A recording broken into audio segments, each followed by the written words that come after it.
Hello mga Yinyens. Mga Yinyens, papakita ko lang mga Yinyens itong punong mangga. Kung paano pinutol o putuloy ni Kuya Toto itong puno ng mangga. Itong mangga nito mga Yinyens, kailangan talagang putulin to kasi si boss namin, si Boss Dom, si Mikong Doms, may gagawin sa bandang likod kasi marupok na kasi yung bandang likod kaya inayos. Ngayon tumama itong itong puno ng mangga dun sa may gagawing pader, no? Gagawing pader kasi tumapat. Ngayon, hindi naman nausog yung pader kasi nga tatamaan din yung puso negro, kaya yun na lang ang gagawin. Putulin na talaga yung mangga. Yung diskarte ni Kuya Toto, mga Yinyens, ito yun. Ayan. Inano niya muna, tinali niya. Ayan mga Yinyens. So, kumbaga initak niyang pa isa-isa tapos nilalaglag niya. Ayan mga Yinyens. Ayan. Ngayon mga Yinyens, umakyat ako sa taas kasi kabilang tamaan yung mga doon. May tubo kasi ng daan ng tubig, baka matamaan yan, matamaan din yan. Ayan, ibinaba ko muna mga Yinyens. Ayan, binaba ko muna sa isa bago ko bago maglaglag yung sanga ng mangga. Ayan. Ayan, sige, tuto yan.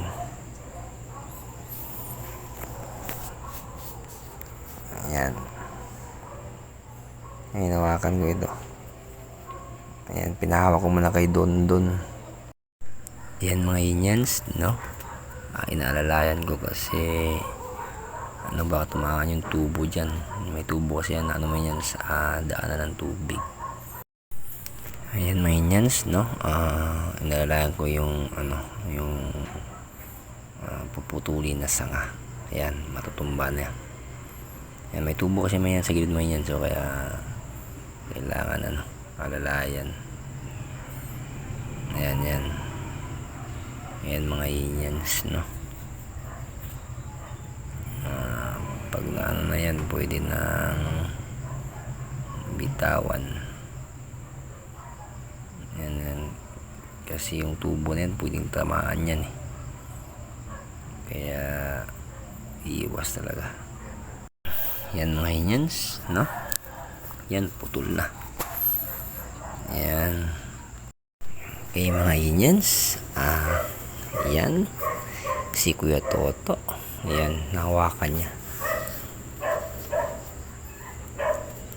si yan.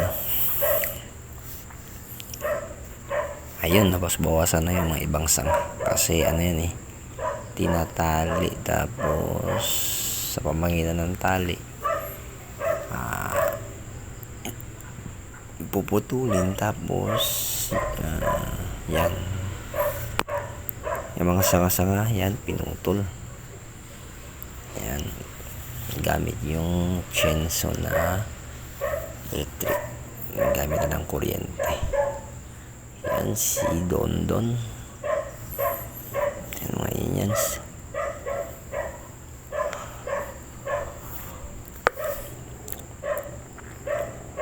Malaking bagay nitong chainsaw na to na di kuryente kasi hindi ka na mag-itak. Yan mga Yinyens. Yan, konti na lang yun dito sa may harap, nabawasan na. Yan, yan may Yinyens, tumama kasi may Yinyens, so sa may gagawing pader, tumama sa may talagang malaking mangga, tumama.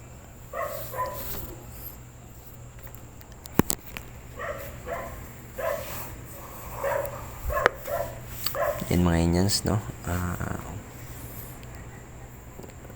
Gamit yung electric na chainsaw, lalagarin yung ibang naman sanga. Pero ngayon mga Indians, yung may liit, yung kanina ngayon malaking sanga to mga Indians. Mabigat to. Kaya yung diskarte dyan, tinalian mo ng lubid tapos sabay hila o sabay pigil para hindi malakas ang pagbagsak niya ng sanga, lalo pat malaking sanga yung puputulin. Yan mga Indians. Okay mga Indians, yan yung yan medyo mabigat yan, malaking sanga yan, kaya ang pagbaba dyan dahan-dahan talaga. Yan,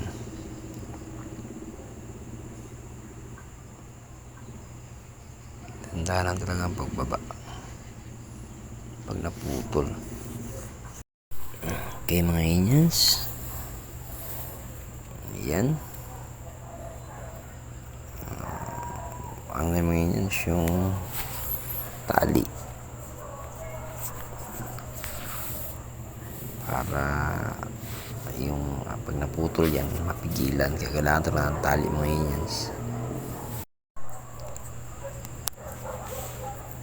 Yan mga Indians, malapit nang maputol yung sanga. Kanina naman yan, medyo marami yan, yung maliit na sanga. Ayan. Yung diskarte yan mga Indians, pagputol ng malaking puno ng mangga, unti-unti lang yan tumba, yan mahulog na. Tapos yung tali pala yung dahan-dahan na yung tali para iwas disgrasya mga yan sa pagputol. Kung sakali magpuputol kayo ng mangga mga Indians. Yan mga Indians, si Kuya Toto. Yan, malapit na ding mahulog ito, yung tinitak niya. Tinitak niya mangga, mahulog rin yan. Kasi nasenso natin yan sa ibabaw.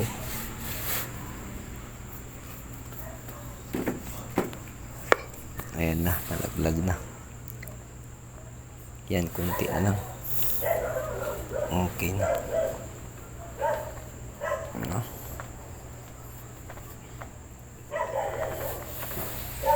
Kunti na lang yung mapuputol. Yan.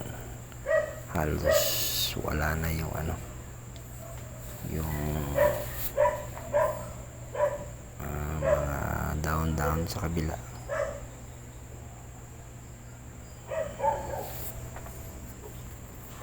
Yan mga Indians, panoorin natin kung paano magputol ng puno ng mangga paunti-unti.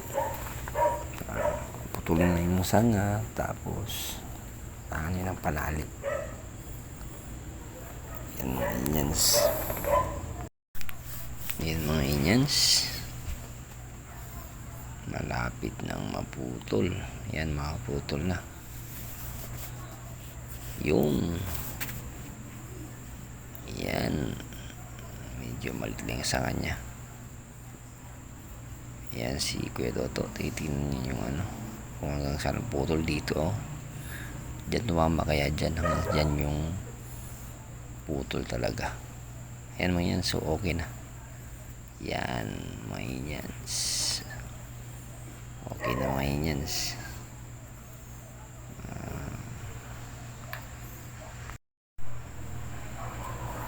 Yan si Kuya Toto. Yan siya ang dumiskarte nito. Itong paano pagputol ng malaking puno ng mangga. Yan, diskarte lang, gamit lang ng panali. Tapos syempre kailangan marunong ka rin umakyat. Yan. Bye bye mga Indians.